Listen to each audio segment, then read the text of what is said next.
Colossians 3:19, I think. It says, husbands, love your wives and be not bitter at them. Hallelujah. So when the scriptures write it like that, you quickly know that there could be bitterness in the husband's heart. When scriptures say, fear not, there is something to fear ahead. Hallelujah. So when the scripture is saying, husbands, be not bitter at your wives, it simply shows that if you're not guarded by the Spirit of God, you could become bitter at your wife. Hallelujah. So it's a scripture that every husband should check at all times. It says, love your wives, but be not bitter at them. Hallelujah. Hallelujah to the Lord. So we're going to look at the different responsibilities. He gave the responsibility of love to the man. He said, husbands, love your wives as Christ loved the church and gave his life for her. And then to the woman, he said, be submissive unto your husband. That's all God said. Praise the Lord. So if you look from Genesis to Revelation, it's still the same thing you will find on every page. Hallelujah. I want us to go to that place. We all know it, Ephesians. We all know it is in Ephesians 5. Let's look at it and read. Ephesians 5.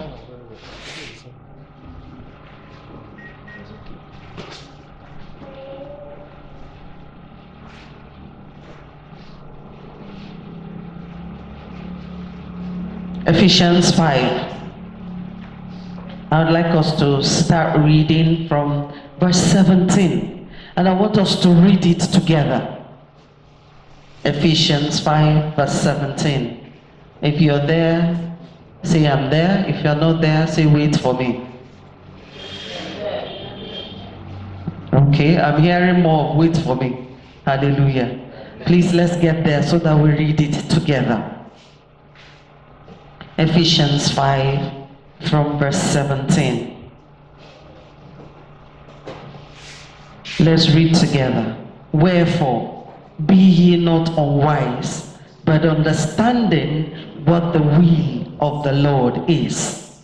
And be not drunk with wine, wherein is excess, but be filled with the Spirit, speaking to yourselves in psalms and hymns and spiritual songs, singing and making melody in your heart to the Lord, giving thanks always for all things unto God and the Father in the name of our Lord Jesus Christ, submitting yourselves one to another in the fear of God.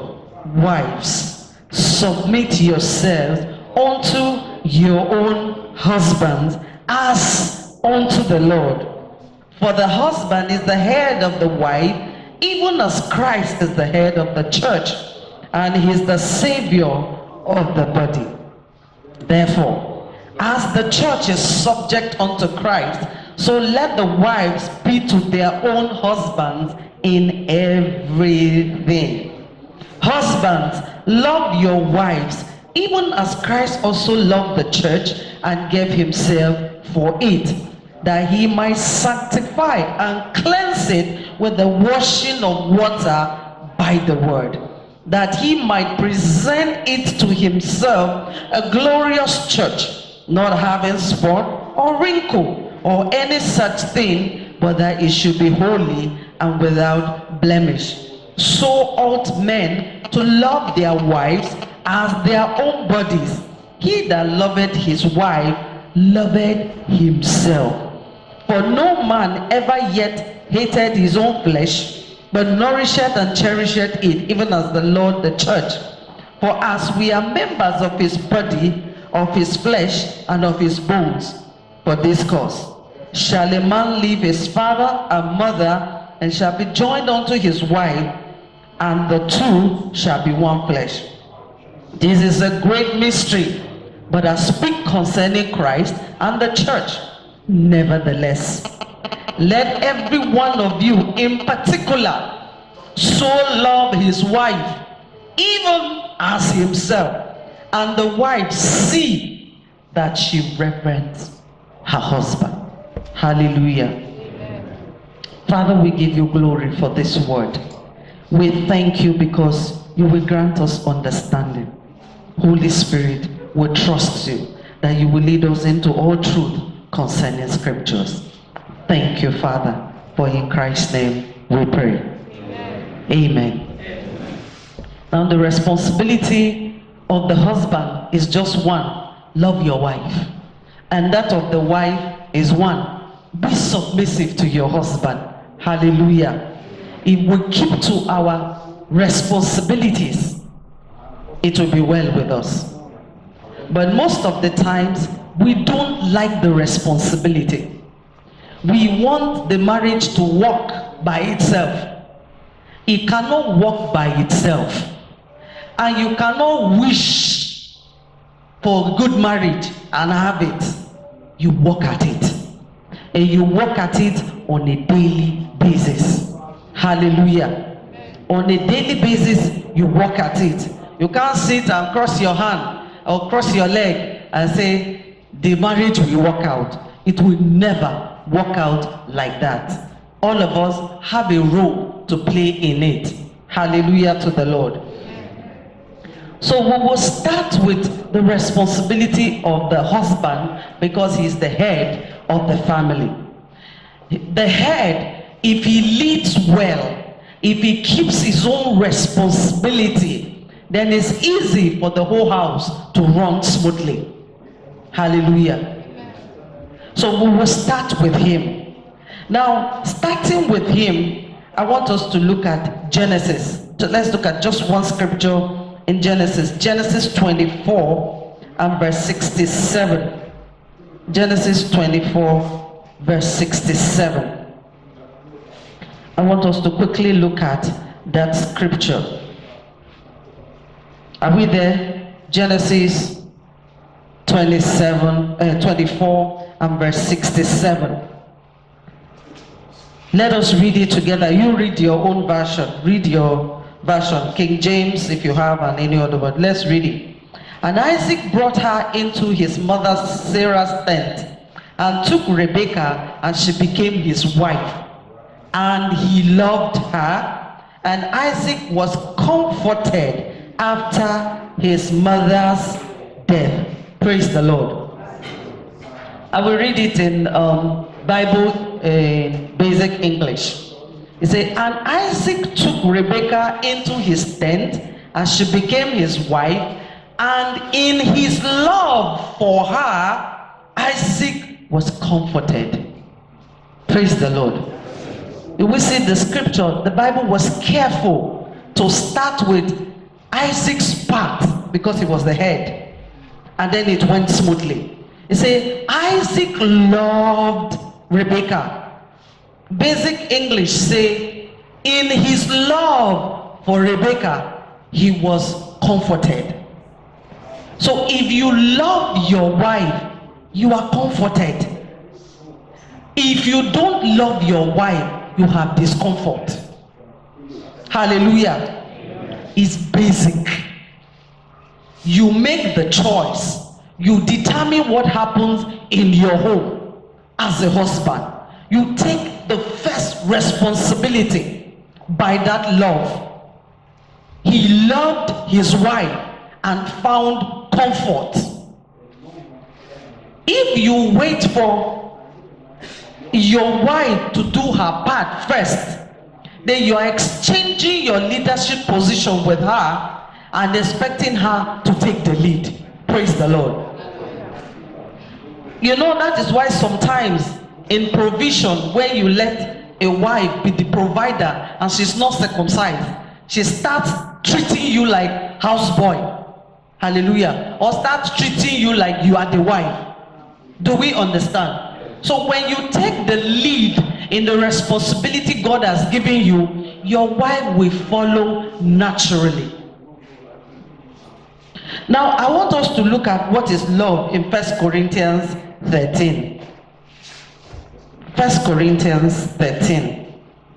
We'll look at that scripture, the last scripture we'll look at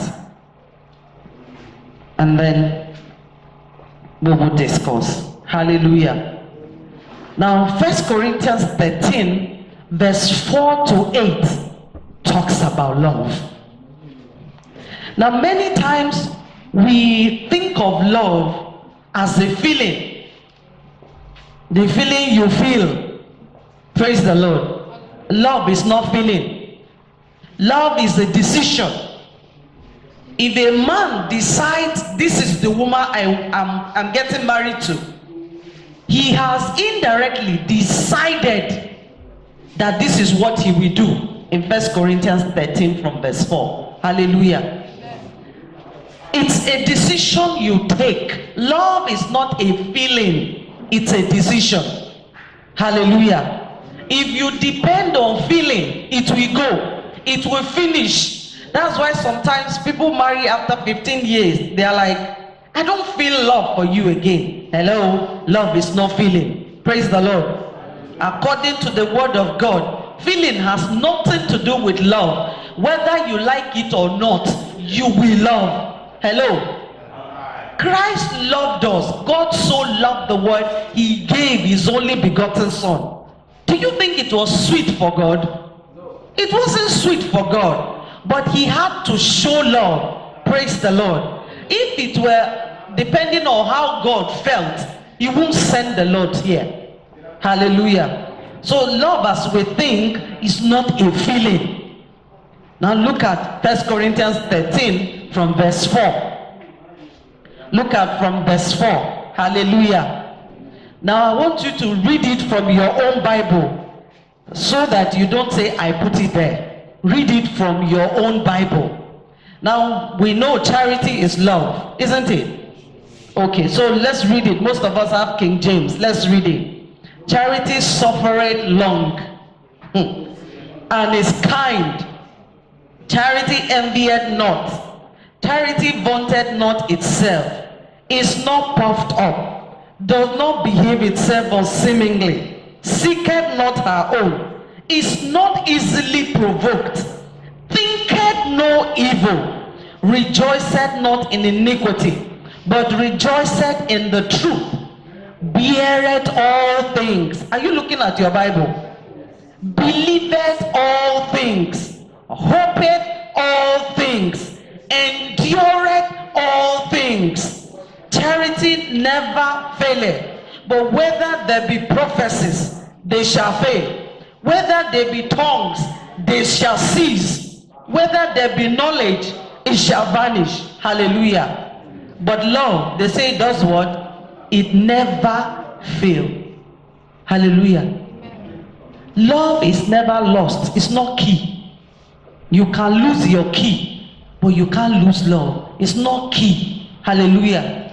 So if it was love, it will be love, and it will still remain love. Praise the Lord. I want to look at it from the basic English. Now I want to look at it from here. It said love is never tired of waiting. Do we... Love is never tired of waiting. As we read all this place, verse 4 to 8, did anybody see feeling there? Did anybody see feeling? Hello? So next time, don't talk about love and feeling. Love is not feeling. It's a decision you make. Hallelujah. So when you say you love your wife, you have taken this decision. It doesn't matter how you feel. Love must be extended. He said love is never tired of waiting. Some of us get tired very quickly, isn't it? We are not patient at all with wife or husband. We are impatient. You are impatient with their spiritual growth. You are impatient with the way they talk, the way they do things. You are impatient with everything about them. Hallelujah. Hallelujah. You prefer another person's wife. You prefer another person's husband. If it's this woman, she would have done this thing quickly. If it's this man, he would have done it this way. Impatience. Now when you get to impatient, when you get tired of being patient or tired of waiting, you are stepping out of love already. Love is kind. It has no envy. It has no high opinion of itself. It has no pride. The thing damaging our love in this Benue is pride.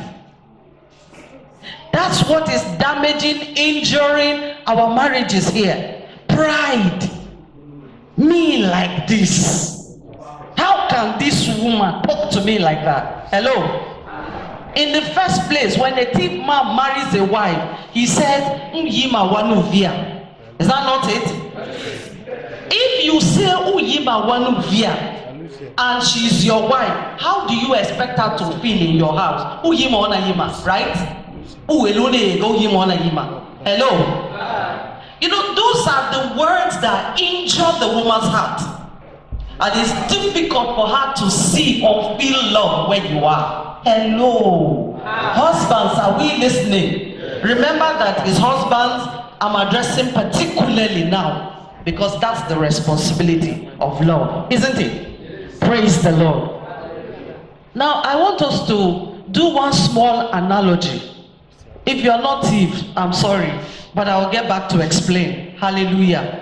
If you are in thief, when we talk of Pentateuch, what do we mean? When you talk of Pentateuch, a husband, your best wife, or your loved wife, isn't it? Okay, this Pentateuch, by the word that is called Pentateuch, it means Okuya Uve Tiohana, isn't it? Hello? Yes. Alright, so Anu Chambele Paswalu Pentateuch Wolaya, Kahashu Pentateuch, the same kwasi, isn't it? Now Alu treat na the car Javia, Ubaya Ove Hatu Kilaya, Ajava Humoga. If you understand, let me hear you shout. Does it make sense? Yes. Praise the Lord. Praise the Lord. They have a slogan. They call wives. I don't know how to explain it. It won't be just 2 words. It will be long sentence. They call wives Pentateuch, really where your head rests. So if you treat where your head rests like rag and go back to rest your head there, it will stink. Praise the Lord. Praise the Lord. So if you want your head to rest properly, then you should treat where you're putting your head right, so that the place will not stink for you when you put your head. Hallelujah. If you treat your wife like a rag, she will stink for you. Praise the Lord. Praise the Lord. Okay, so love's ways are ever fair. It takes no thought for itself. All those ones are grammar. Hallelujah. Let's come down to the basics. If the scripture is saying, husband, love your wife, it's not you, the husband, receiving the love. So you have to first understand what love means to your wife. Hello? Because she's the one receiving the love. She has to, or you, the husband, have to understand what love means to your wife. For some wives, you know, sometimes the husband will buy a wife a car and think that is love. The wife does not see that as love. Hello? She just wants her husband by her side. Somebody who just hold her hand and say, it's okay, I'm here for you. Somebody who she can lean her head and just rest from all the troubles of the world. That's what she's looking for in a husband. It's not the car, it's not the gold you're buying for her. Hello? So every man must understand, wife, what does love mean to you? For another wife, if the husband comes back from work, whatever she's doing, if she's bathing the children, she just wants you to put your hand and help. To her, that is love. Hello? And another woman, her own definition of love is hold her hand. In the public, at least let somebody know that she has a husband. Not the one you're going in front, she's far behind you.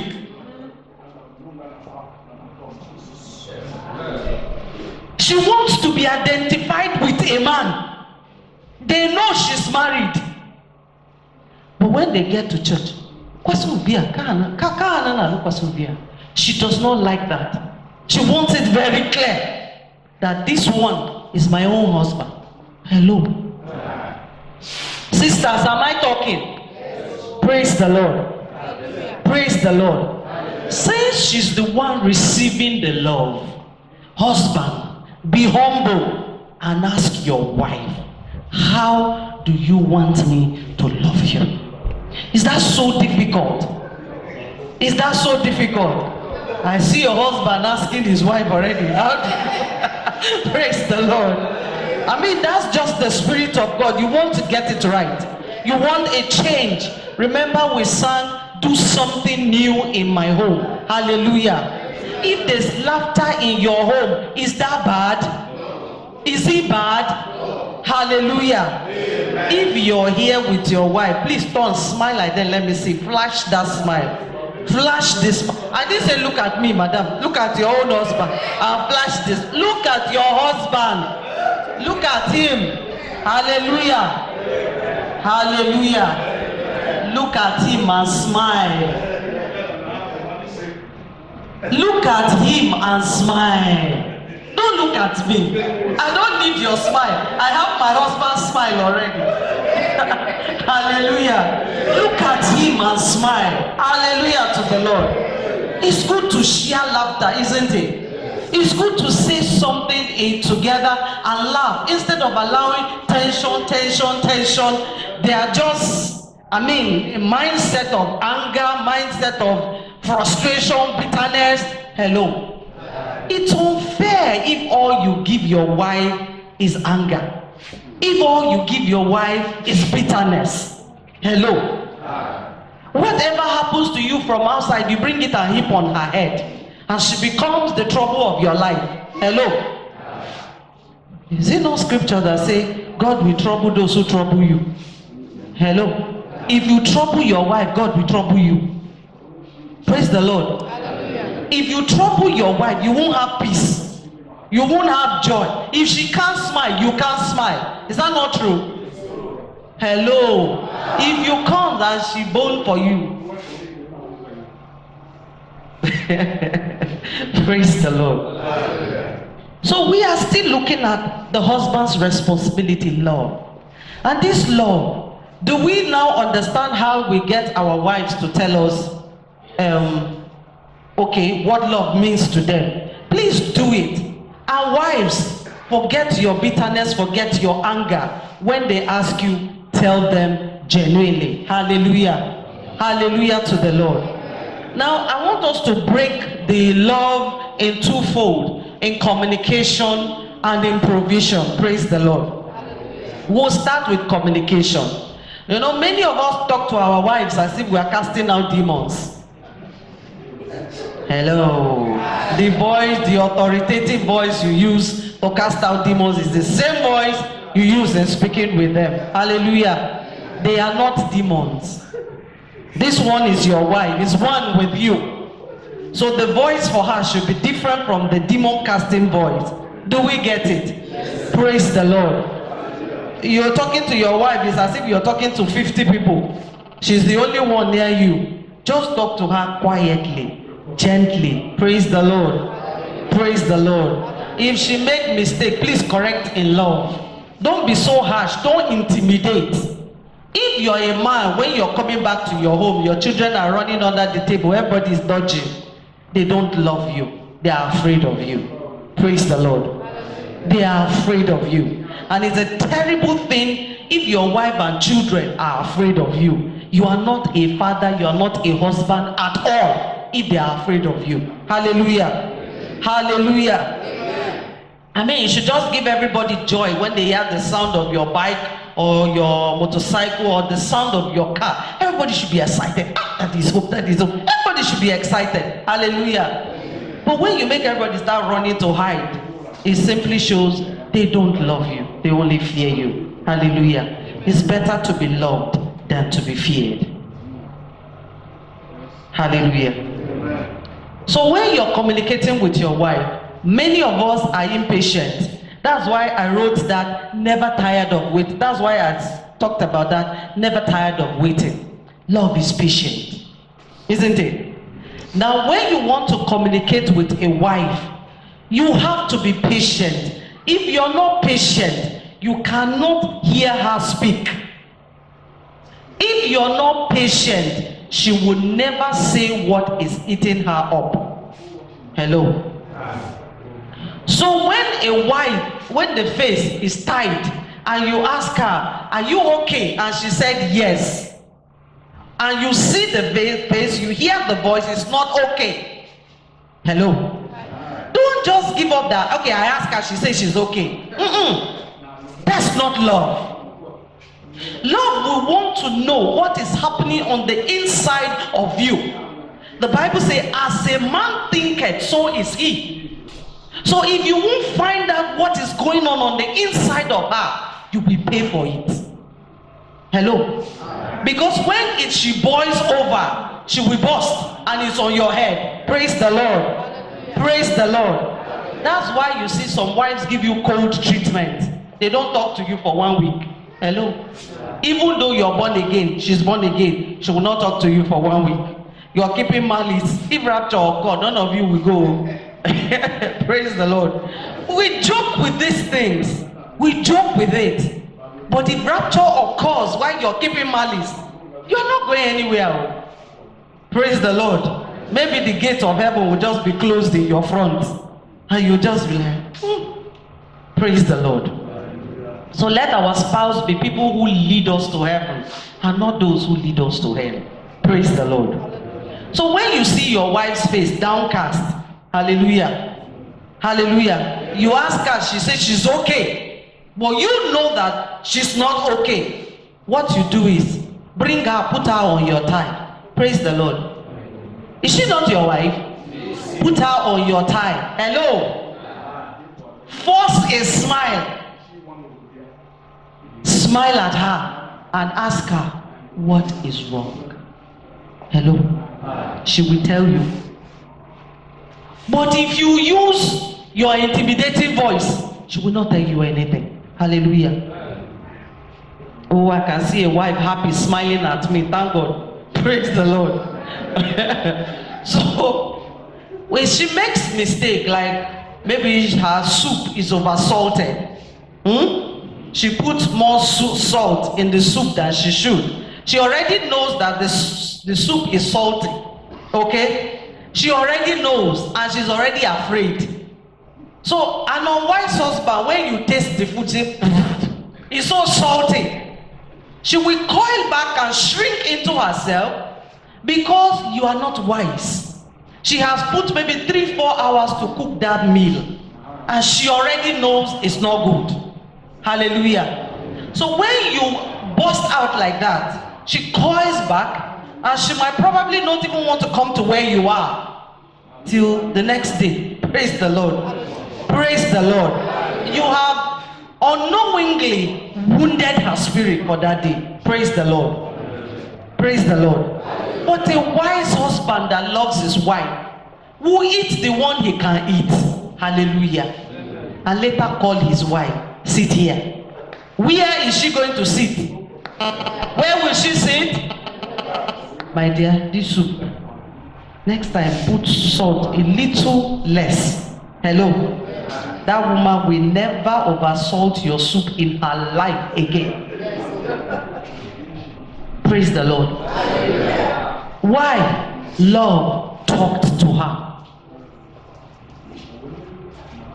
So she responds to love. Hallelujah. Amen. Hallelujah to the Lord. Amen. So we must learn to communicate. That's why where we read in Ephesians, it says speak to each other in psalms and in hymns, isn't it? So if you're speaking to each other in psalms and in hymns, there's no place for insult. There's no place for name calling. There's no place for intimidation. Is that not so? Yes. And he said making melody in your heart. You can't be making melody in your heart and your heart is bitter. It's not possible.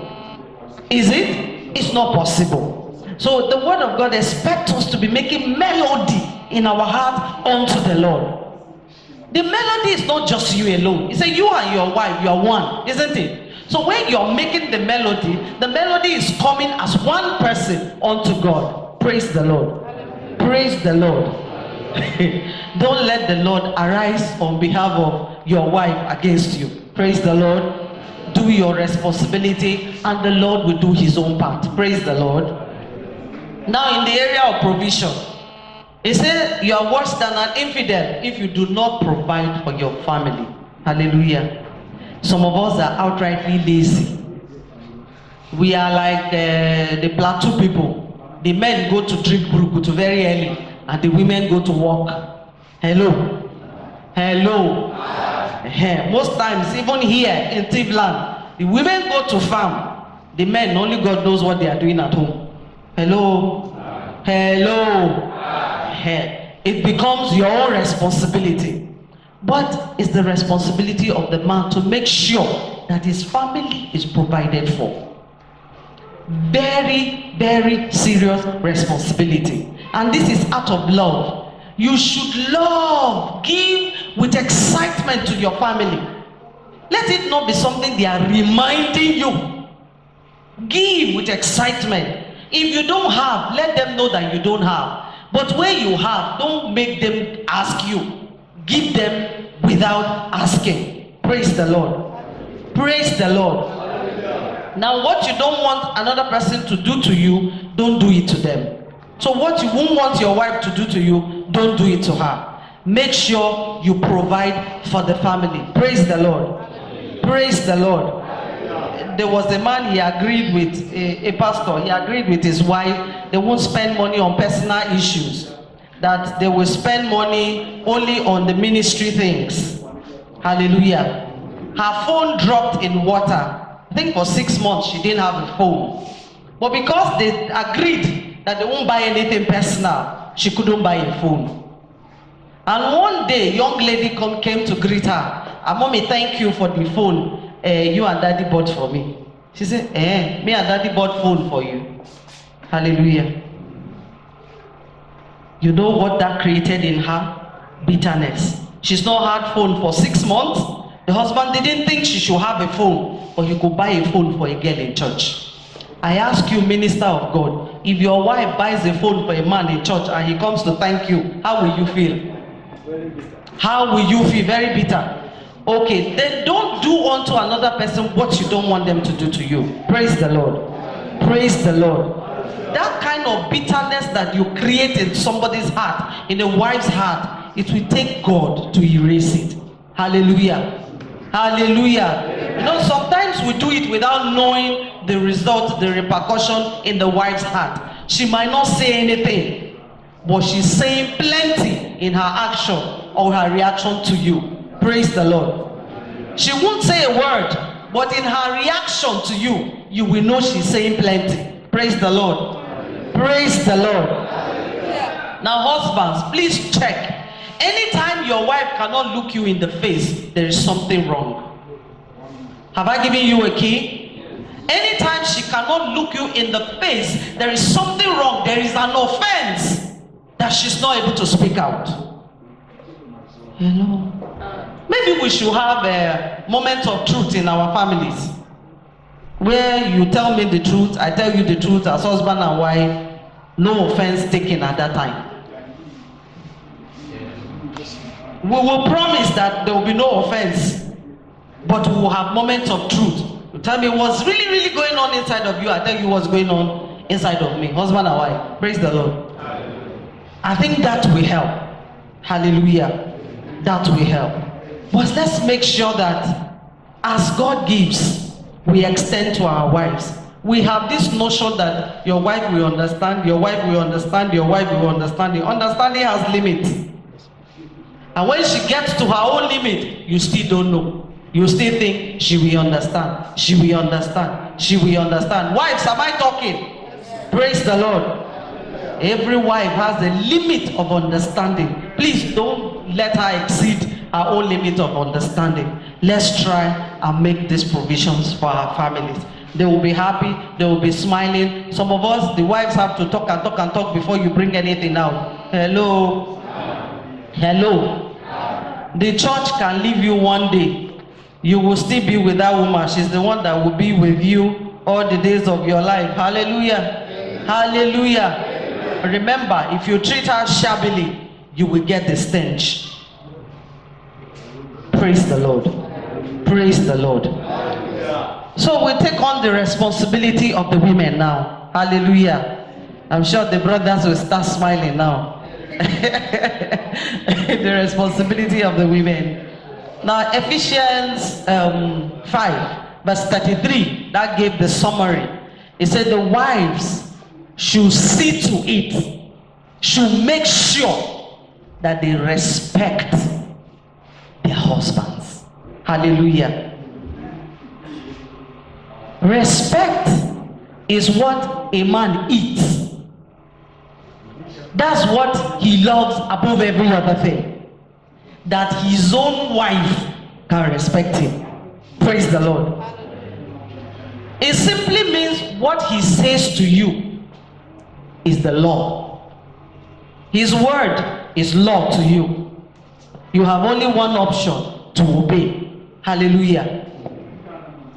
But it's better if this word is given in love. Submission responds to love. If you love your wife, she will have no problem being submissive. Praise the Lord. That's why he started with Isaac. He loved his wife and he was comforted. Praise the Lord. So when you love your wife, it's easy for her to be submissive. What is submission? Submission is simply coming under the authority of your husband. Coming under his authority. Whatever decision he takes, you leave him to take the final decision. You trust him that he will take the final decision. But the problem is many women think they are smarter than their husbands. Am I talking? Yes. Because the decisions they take, sometimes you're like, oh gosh. That's what Eve did. Eve felt Adam was too slow. See fruit, see you. Why can't you eat? Hello? God saw those tendencies in us. That's why he said, bring it under the authority of what? A husband. So that he can save you from many unwise decisions that you would have taken. If Eve had discussed with Adam, she wouldn't have gone ahead with that decision. Praise the Lord. Praise the Lord. So God is expecting that all your smart ideas, all your excellent plans, you bring it where? Under the authority of the man. And leave him to take what? The final decision. If you give him counsel, he's not bound to take your counsel. Hallelujah. He's not bound to take your counsel. If he takes your counsel, fine. If he doesn't take your counsel, pray to God about it. Many of us are too confrontational. It must be this way because you said so. No, you're not the head. A husband wants to take, you feel it. You feel it that is wrong. Hallelujah. You feel it that is wrong, but you can't challenge him over it. You can only go to God about it. Hallelujah. You can only go to God and pray. What your wife said is true. Praise the Lord. It's not for you to ensure that he hears and takes what you have said. Hallelujah. So instead of being confrontational, pray about it. And God will help both of you take the final decisions. Praise the Lord. And it will go smoothly. So submission is also in love. It's not by force. You can't force your wife to be submissive. Praise the Lord. If you love her enough, she will be submissive. So submission should be free will. It shouldn't be that you are enforcing it. God didn't give you the responsibility of enforcing submission. He gave you your own as love and expect that you will use that weapon of love to make her to be submissive. Praise the Lord. Now there was a time I had a problem with submission. I felt God was unfair. And I think sometimes many women think that too. That God is unfair to say let the women be submissive. Hello? And I had to ask, I'm not too comfortable with this. How do I do this? What is the meaning of this? What's the implication of this? Praise the Lord. And when God explained to me the issue of submission, I was glad. You know, they say knowledge is power, isn't it? So the entrance of his word giveth light. That was how I got light. And I didn't have any problem with submission at all. This is how God explained to me that he said the submission, when you look at it, he said, as unto God, isn't it? So some scriptures say is a service unto God. So when I am submissive to my husband, he will enjoy the submission, isn't it? Many husbands enjoy submission from wives, isn't it? Okay. Now the wife is only giving you a responsibility, such that when God now demands submission from you as a husband, you have already tested of submission from your wife. You know how sweet it is. So it's easy for you to now be submissive to God. Hallelujah. Hallelujah. So when I got that understanding, it was not grievous to me again. I saw it as a service unto God, helping my husband to understand submission to the Lord. Praise the Lord. So the level at which a wife submits to the husband is the level at which he will submit to God. Hallelujah. Does anybody understand what I said? Praise the Lord. So I didn't have problem with submission. But before that time, something happened between me and my husband. Praise the Lord. There was a perfume I loved. I loved the perfume so much. But he looked at the perfume and he said, throw this perfume away. I felt he was being too spiritual. Hallelujah. Well, I like the scent. It sounds nice. Why should I throw it away? But he told me this Arabic writing on it, you don't know what it means. Hello. It was written in Arabic. I didn't understand Arabic. Not that I even know how to read it, but let to understand. So he said, throw it away. And I felt his own is too much, too spiritual. SU. I threw it away when he was there. But believe you me, I bought another one. Typical of wife, isn't it? Yeah. Typical of a cheap wife, isn't it? Yeah. I bought another one. I bought another one. I made sure I put it in my handbag. If I want to hide anything from me, I put it in my handbag. You can never find anything in my bag. It's a women's handbag. It's too deep. They have so many components that before he starts trying, he has given up. He can't find it. Praise the Lord. So I bought it and put it in my bag. You people are laughing at me now. I put it in my bag. And I used the perfume.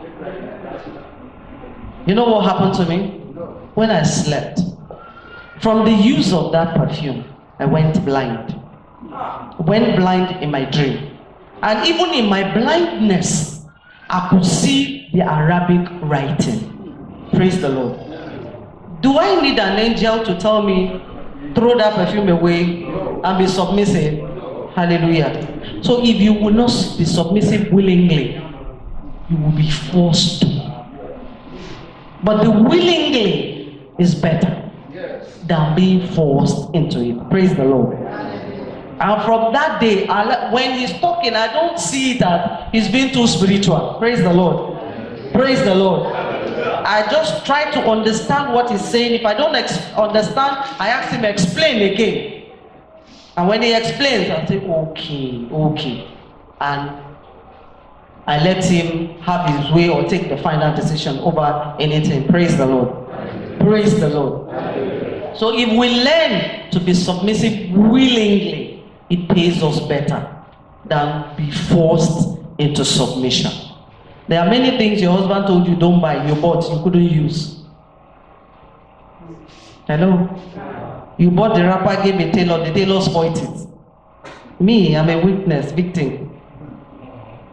Hello? I'm the only one. Praise the Lord. You will not use it. That is, you are forced into submission. If you will not do it willingly, praise the Lord, you end up wasting. You waste when you refuse to be submissive. Hallelujah. So as a wife, to be submissive, you dress the way he wants. You are his wife, isn't it? You dress the way he wants. As long as it's not ungodly dressing. There's no husband that will tell the wife, wear belly top, so that your navel will be showing. No husband will do that, isn't it? No husband will tell you, wear skirt 6 inches above your knee. No husband will do that. Is that not so? Please, you are his wife. Please him in every area. If you remember the scripture where we read, he said, be submissive in everything. Praise the Lord. Praise the Lord. Even your friends, if you say, I don't like this friend, be careful. Some of these friends is complaining, I don't like this friend, I don't like this friend. They are your friends that come to seduce him when you're not there. Hello. But he doesn't want to tell you outrightly. He will just tell you, be careful about this friend. End of story. You know, men sometimes they don't talk much. They'll just make one sentence. The sentence is pregnant. If you don't check the sentence, you will miss the many things that are behind that sentence. Praise the Lord. Praise the Lord. Now, there are times when a wife begins to lose the love of the husband. She will start to lose the love of the husband when she's not being submissive. Hallelujah. Hallelujah. That's why sometimes you see your house girl can take your husband. You are doing madam, no respect for him. You can even tell him your food is there. Is that not it? You talk to him anyhow, he's your mate. He's your mate. You talk to him anyhow. When you bring his food, you just throw it there. Take. The house girl will come, she will bow. Isn't it? With a smile, never complaining. She will ask, is that all?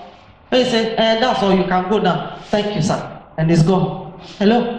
Right. Before you know it, the husband's heart is beginning to follow that respect. It's not the girl he's following, it's the respect. Yes. Hello? Yes. So before you know it, you've lost the husband to the house girl.